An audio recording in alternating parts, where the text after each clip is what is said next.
Hi everybody, and welcome to Music, Marriage, and Motherhood. I'm Hannah Adhikari, and today I am just sitting outside at the moment drinking some peppermint coffee. Yes, I know it is not even October yet as I'm recording this, but I just felt like drinking some Christmassy coffee. I don't know why. Anyway, I'm just drinking my coffee and sitting outside, just kind of basking in the morning sun a little bit.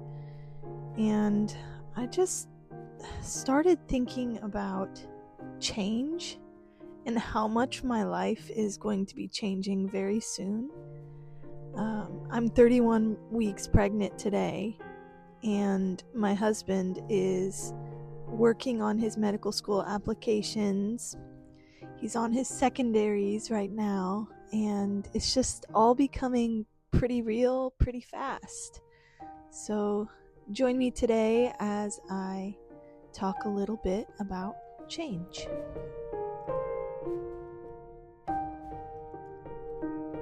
Music, Marriage, and Motherhood, Season 1, Episode 2, Change. Piano music by Hannah Adhikari.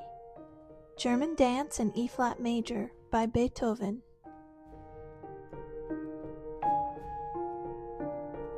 So pretty much today, as I said, I'm just kind of hanging out outside and realizing a lot of things as I'm sipping on my coffee here. Change is pretty much the only guaranteed aspect of life. And I've heard that so many times that it kind of feels like beating a dead horse after a while, because I mean, why keep telling me that change is the only thing to expect? Can I expect to have some good routine, and can I expect to have some things that won't change, like relationships, like family, like home, like my husband? But I was talking with my friend the other day, and I just realized how much I've changed after that conversation. I used to be pretty absorbed into everybody's problems, and so stressed about oh, so and so is going through this, how can I make it better for them? Or so and so said this about me, and how can I let it go? Or so and so is mad at me, I just know it, how can I make it better? Just thinking about my friend's problems that she's having right now, and I realized that I was getting kind of upset a little bit, not really at my friend, but upset that it didn't make sense, right? Like they had been working really hard to do certain things, and why couldn't they just get it so that way they could move forward in their life and do better? Because I know they want it so bad, they want to do better, but it's like it's not happening. And I thought to myself, whenever I used to talk with my friends, I would just kind of be thinking to myself, oh, so and so's going through this is gonna haunt me the rest of the week. I don't know if anyone else felt that way, but I definitely did. And nowadays it's almost like in my head I know what their answer is, but I can't force them to do anything about it. It's their choice in the end, and I know what worked for me, and I can only tell them what worked for me and how I've gone through certain situations in my life, but I can't actually change their life, right? I can only give my perspective on it. And as I was talking to my friend, I was strongly realizing, oh my gosh, I have completely changed from when I was in high school. Going to college was a pretty humbling experience for me. Not because it was hard to navigate life on my own. And when you're alone by yourself, just thinking about things, you start to kind of find out reasons why you feel certain ways or why you are the way you are, and you kind of start, breaking that down. That, in that aspect, college was really hard. But it's also where I met my husband, and I'm forever grateful for that. Yeah, and then as soon as I got married, life changed even more. I was now responsible for a home and taking care of that home with my husband, and I was responsible to be the other half of somebody. I think in that way, I've just changed so much. Looking back on it, I'm drinking my coffee and I'm just going, what the heck? I didn't realize how much I've changed as a person. I don't really care about what other people think. Like when they look at me, I'm not so worried about my appearance. That's something that has been really pivotal. I'm only worried about who I am as a person, mostly. How can I spread joy to this person that I'm talking to right now? I'm not worried like, oh my gosh, I have this horrible zit on my face and I bet they're just thinking about it the whole time. I'm more worried about relationship since getting married, and I think that came from me having to worry about relationship in my marriage. You can't just focus on yourself when you're married to someone. I'm finding myself more and more as a wife becoming a little bit more responsible. I'm still as forgetful as always, but I'm not as bad as I was in college. There's a lot of things that, as I'm sitting here, even just talking to my friend the other day, I just am so thankful for the experiences that I've gone through, because they've taught me a lot of things, and I can't explain in words how failures can bring you the most wisdom for yourself and just kind of change your mindset on things. What comes to mind is I'm a piano teacher right now, and as a college student, I had quite a few failures. Well, they felt like immense failures. I basically didn't pass my exam for my senior recital because of one or two of my pieces that weren't up to par. And I had practiced for so long, so hard, and I was completely devastated. Like, how in the world can I work this hard and still fail at something? In that experience, God just kind of spoke to me and in the bathroom as I was crying at the time. And he said, Hannah, I see everything that you've done. I see it. It didn't really mesh with me for a couple weeks after that. It was pretty raw still. And the weeks following, I just had to tell myself, yeah, Hannah, you did work really hard and you did fail, period. That's what happened. What are you going to do about it? My husband, Biraj, and I were married my senior year of college. So Biraj and I talked about it a lot. And thank God for husbands, because they're always willing to listen when you're just brokenhearted or needing to rant or unsure what to do.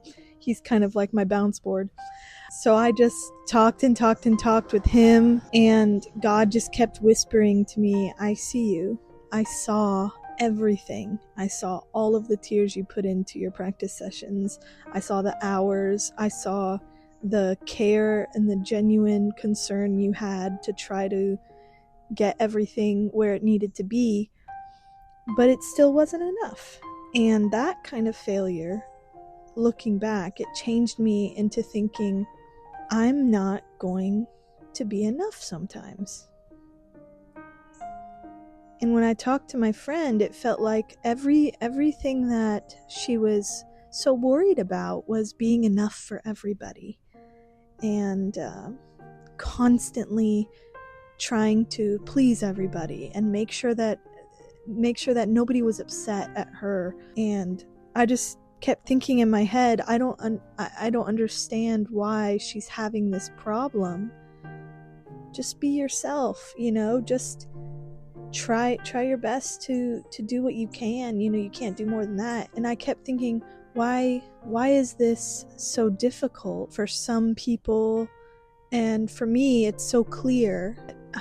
I'm not perfect in any way, and there's so many things I'm still working on. But in this moment, as I was talking to my friend, I thought to myself, like, it's so clear what to do. Why is it not meshing? And I wanted to get my heart across to her, and it just didn't seem like it was happening. And I'm sitting here and thinking about that, and I had to go through that really crazy experience. It took about almost 2 years of me really contemplating and praying and talking through things and just sitting with myself to understand that I'm not going to be enough for everybody sometimes. And it took those years and all of those tears for me to understand that for myself. So, maybe it just takes them going through a certain experience and having that failure before they can really feel that in their spirit, that they are not going to be enough for some people.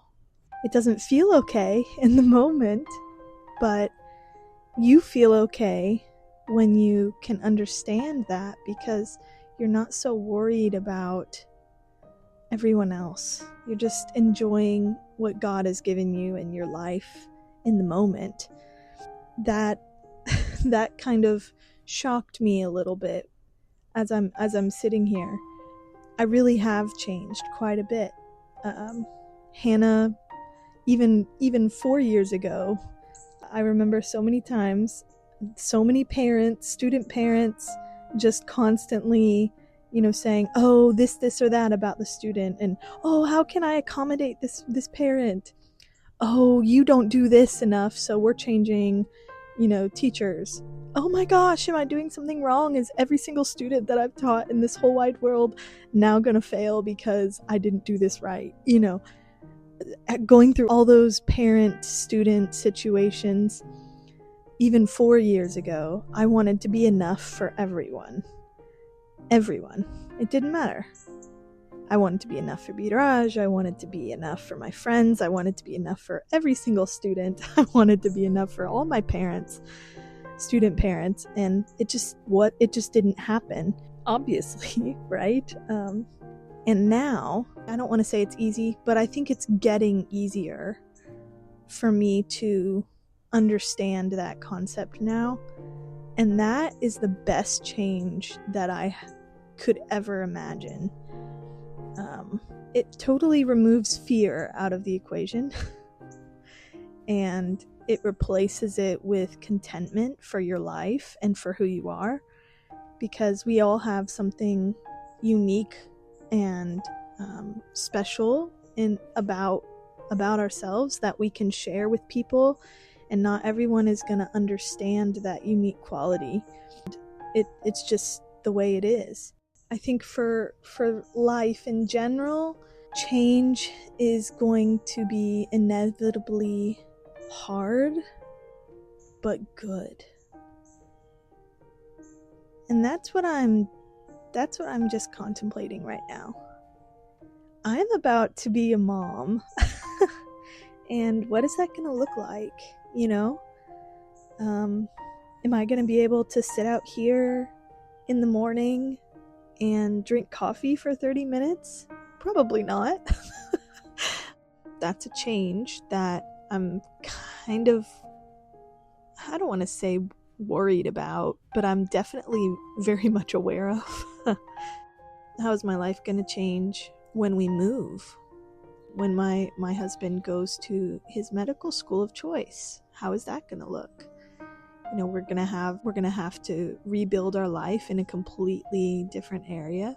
And again, I don't want to say I'm worried about it, because I have known that he wanted to go to medical school since we got married. So this is not something new for me.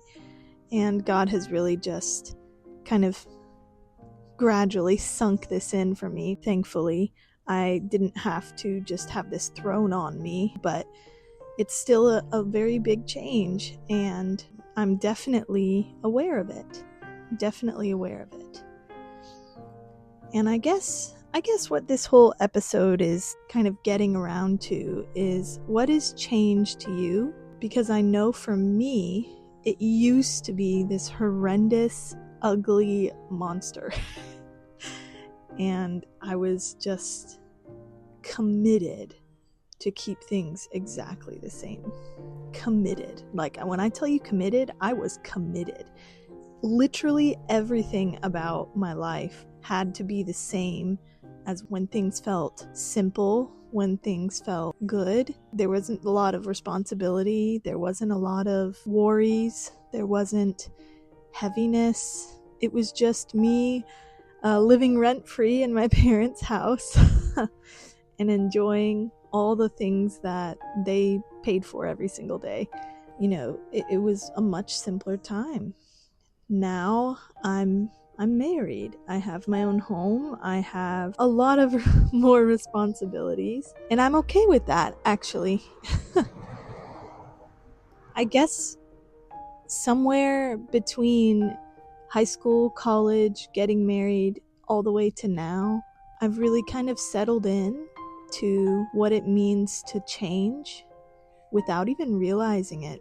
I just kind of let the experiences that I went through, let the failures that I went through, the victories, you know, because we all have hundreds of experiences we go through each day, let alone each year, that change us into hopefully better people. And I've just become very content with who I am, and I'm very thankful for that, because it didn't used to be this way. Not at all. Like I said, it's not that I am fully content in who I am. I am definitely seeing things get easier, but they're still hard, and it's still a process. We're all still growing a little bit at a time, and I don't think that will ever stop. But it's just beautiful to think about. Even nature is in constant motion and constant change, and we find so much beauty in that, you know. Fall is coming soon. It's a beautiful morning, and I remember a month ago when the sun was shining so brightly. It was 100 degrees outside, and somehow there's still beauty in that too.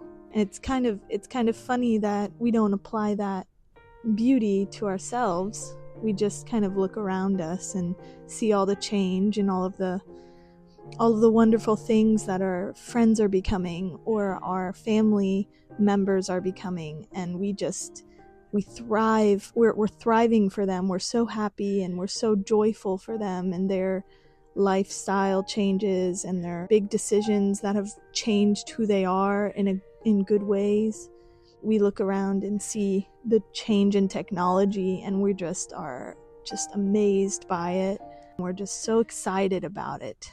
I just hope that today, after listening to me ramble for about 20 minutes, that maybe you can find some beauty in the change for yourself. Find something beautiful that has changed, because it really is. It's beautiful. Beautiful in its own way, because it's you. You're unique, and you're beautiful in your own way.